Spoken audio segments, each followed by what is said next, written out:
Sábado Verde, radio y podcast, en la radio pública de la ciudad de Buenos Aires. De Brasil se habla en el mundo entero, básicamente por la política que está desarrollando el presidente Bolsonaro, contrario a los intereses de todos los brasileños, pero contraria a los intereses de quienes vivimos en la región y más allá aún. Así lo veían en España.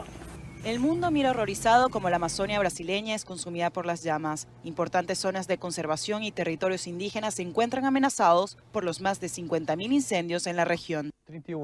Tengo 31 años y pienso en la futura generación, en nuestros hijos y nietos, porque hoy tenemos una tierra que se ha conservado, pero dentro de 10 o 15 años no podremos vivir como vivimos ahora. No respiraremos el mismo aire que respiramos hoy, así que tenemos grandes preocupaciones. Por su parte, el presidente brasileño Jair Bolsonaro no da el brazo a torcer y aseguró que las ONGs medioambientales son las que están causando los incendios por venganza a su gobierno. Su política, así como su plan de acción, han sido ampliamente criticados por diferentes sectores de Brasil. Estamos en comunicación ahora con Luisa Dulci, que está en Brasil. Ella es economista, es muy joven, hace pocos días participó de un encuentro organizado desde Argentina por la ley de educación que anunció el gobierno implementará aquí en los próximos meses, el año que viene seguramente. ¿Cuál es tu consideración, Luisa, política del momento actual de Brasil? ¿Cómo estás? Buenos días. Buenos días, Sergio.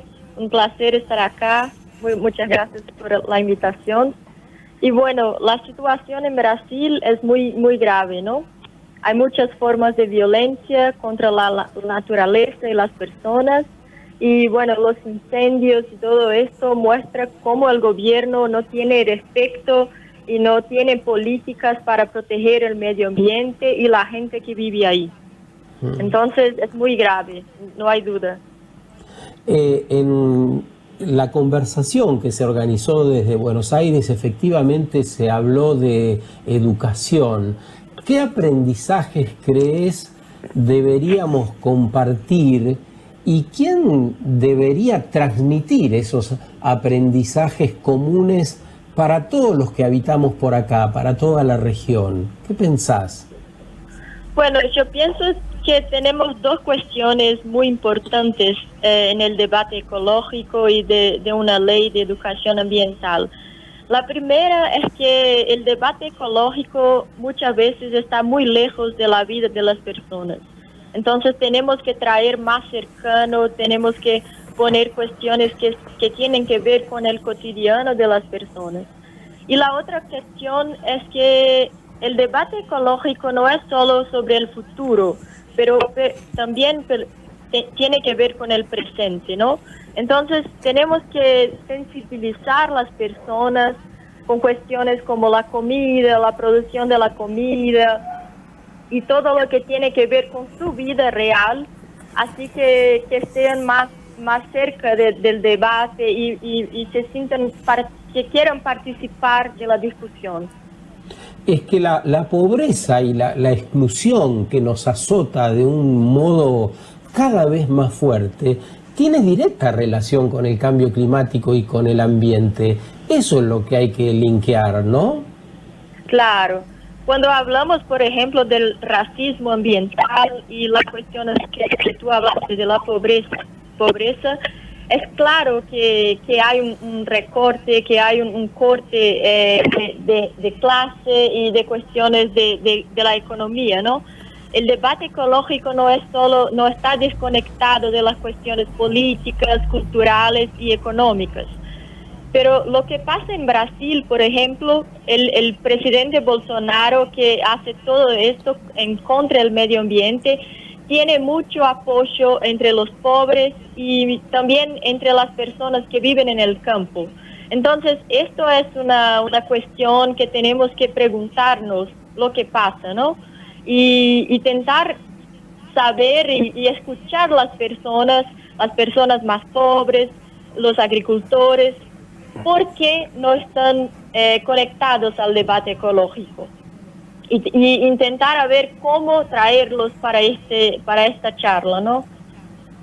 Y Luisa, ¿qué tal? Cruz te saluda. ¿Tenés alguna idea o pensamiento de por qué sucede? ¿Por qué lo respaldan personas a las que las políticas que toma Bolsonaro afectan de manera tan directa? Sí, esta es una gran cuestión. No tengo la respuesta, pero pienso que la forma como hace política Bolsonaro, que tiene respuestas muy simples y como muy autoritarias para resolver las cuestiones de Brasil, esto es un aspecto cultural de nuestro país, del autoritarismo, está muy... tiene mucho apoyo en Brasil. Entonces, Bolsonaro, por ejemplo, la cuestión de las armas de fuego, que autorizó la utilización de las armas de fuego en el campo, esto tiene apoyo. Y pienso que tenemos que intentar construir una nueva alianza con estas personas, nuevas puentes que son de largo plazo. No vamos a resolver esto en las próximas elecciones, pero tenemos que intentar traer a esas personas para un proyecto de 10, 20, 30 años. Y hay muchas cuestiones que están involucradas con el apoyo al autoritarismo, el papel de la iglesia, por ejemplo, que está muchos pobres de Brasil están en la iglesia que está también la Iglesia Universal. Sí, los evangélicos en general, ¿no? Pero también la iglesia católica, tenemos el Papa argentino que habla de la casa común y todo esto, pero pienso que la iglesia tiene un papel a cumplir y no está cumpliendo así como puede hacerlo. Es muy curioso, Luisa, lo que mencionás de las armas de fuego, porque pareciera que tener un arma en la mano es tener más poder. Entonces, quien se ha sentido al margen durante tantos años, que le permitan tener un arma en la mano, pareciera como si le repartieran un poquito de ese poder. Qué lindo sería que sintamos que el conocimiento puede tener la capacidad de un arma, ¿no? De empoderarnos. Ahora, claro. ¿Se puede hacer oír, se puede hacer escuchar a un líder que no quiere hacerlo? Sí, es muy complicado. No tiene una lógica racional. Son muchos factores que están ahí y por eso me parece que el papel de la educación es fundamental, porque nos permite escuchar a esas personas. No podemos también tener soluciones que no dicen nada a su realidad, ¿no? Tenemos que traerlas, escuchar, hacer un proceso participativo. Por eso el rol de la educación ambiental es tan importante. Ahora, me quedé pensando en la descripción que hacías de esa sociedad que de algún modo adhiere a lo que pregona Bolsonaro. Es una sociedad autoritaria y es una sociedad patriarcal en un punto también. ¿Cuál es el papel de la mujer hoy en Brasil? Bueno, esto es muy importante porque en 2016 tuvimos un golpe en la presidencia en contra la primera mujer presidente de Brasil, Dilma. Así es. Y vemos que la política en Brasil es muy machista, ¿no? Entonces, el rol de las mujeres está ahí, pero no es tan visible. Y cuando analizamos, por ejemplo, los datos del Censo Agropecuario de Brasil, el último censo de 2017, muestra la diferencia, por ejemplo, en las propiedades rurales, la mayor parte, 80%, están en las manos de los hombres, ¿no? Y las mujeres están ahí trabajando todos los días, pero su trabajo no es visibilizado, porque muchas veces no es monetizado. Entonces las mujeres hacen el trabajo, pero no se monetiza, no está precificado.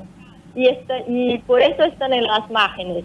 Pero las mujeres en Brasil y así como en Argentina y en todo el mundo hacen el trabajo del cuidado, de la reproducción social, producción y reproducción social, pero la cuestión del patriarcado es aún fundamental. ¿Cómo te imaginás, Luisa, la economía que viene? Vos sos economista, muy joven, pertenecés al colectivo nacional agrario del Partido de los Trabajadores en Brasil, has denunciado la deforestación, las malas prácticas.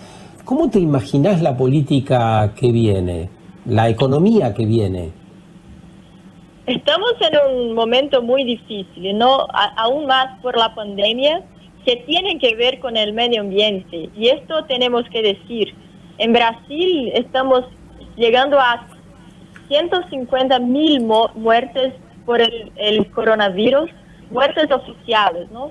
Y la economía del país está arrasada, no va bien y no vemos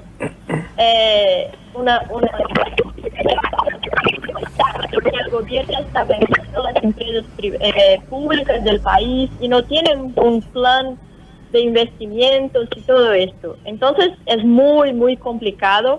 Pienso que en la próxima década va a ser muy difícil, pero la gente tiene que comer. Entonces la comida me parece una vía, un tema muy importante para discutirmos, por ejemplo, el sistema agroalimentario, ¿no? Que está dominado por las multinacionales. ¿Qué vamos a hacer?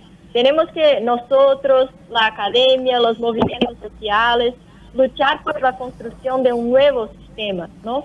Basado en circuitos cortos de comercialización y de conexión entre campo y ciudad. Esto me parece una cuestión muy fundamental que puede traer esperanza en la política y en la economía. Luisa, ¿qué está sucediendo hoy con la Amazonía? El año pasado casi que el mundo entero se conmovió al ver las imágenes de la Amazonía prendiéndose fuego, comunidades desplazadas, animales corriendo en llamas vivas. ¿Qué pasa hoy con ese suelo que se ha quemado?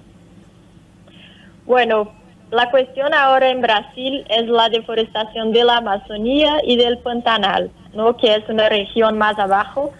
Y la Amazonía, en el último año, la deforestación creció un 34%, ¿no? Estamos hablando de casi 1 millón de canchas de fútbol en un año solamente. Y el Pantanal, que es una región también muy rica en biodiversidad, está en los últimos meses 20% de la región está quemada. Entonces, esto muestra el descompromiso del gobierno, no solo en Brasil fue un ejemplo en contra de la deforestación en los gobiernos Lula y Dilma. Y ahora somos un villano mundial, ¿no? El mundo todo mira a Brasil y ve que no estamos contribuyendo por el medio ambiente del mundo. Entonces, esto es muy grave, porque no hablamos solo de la naturaleza, de los árboles, hablamos de la gente que vive ahí. Entonces es muy violento todo esto que está pasando, ¿no? Muchas gracias, Luisa, por tu aporte. Te mandamos un abrazo grande. Gracias, Sergio. Luisa Dulci es economista, estudiante del doctorado en Ciencias Sociales y pertenece al colectivo nacional agrario del Partido de los Trabajadores en Brasil. Interesantísimo sobre esto de poner la comida en el centro. Cuando empezamos el programa dijimos, lo que ponemos en el centro es la economía y no nos sirve para nada. Ella dice, pongamos la comida en el centro, ideemos un nuevo sistema de producción de alimentos que implique una alianza entre el campo y la ciudad. Sábado Verde, radio y podcast, en la radio pública de la ciudad de Buenos Aires.